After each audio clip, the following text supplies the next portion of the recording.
Jordan Olivier, pourquoi est-ce que cette île de Kharg est si stratégique? Eh bien, elle est stratégique pour une raison bien particulière, le pétrole, évidemment. Avec un chiffre à vous donner ce matin, 90% des exportations iraniennes proviennent de cette île de Kharg. Évidemment, c'est considérable et sur ce territoire, il y a différentes installations, notamment des oléoducs, des réservoirs également. Selon les experts, jusqu'à 7 millions de barils pourraient être chargés quotidiennement. On comprend mieux l'appétit que suscite cette île et pourtant, on va le voir sur une carte, c'est un confetti seulement 6 km de long, situé, vous le voyez, dans le nord du golfe Persique, avec une proximité, c'est tout de même important de le dire, proximité avec les côtes iraniennes qui sont seulement à une trentaine de kilomètres.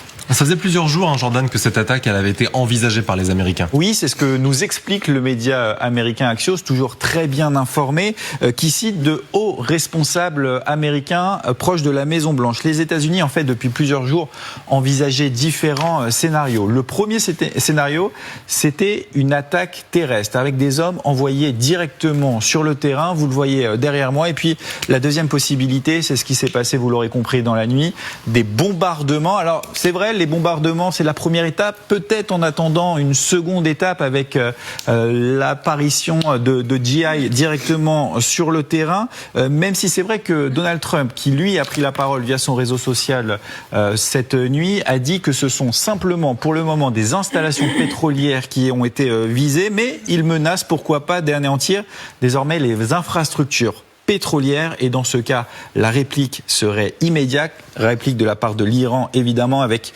ce communiqué qui a été diffusé dans la nuit et qui affirme que toutes les installations américaines dans la région sont désormais des cibles et des cibles qui pourraient être, vous le voyez, détruites et réduites en cendres. Ce sont les mots en tout cas du porte-parole iranien.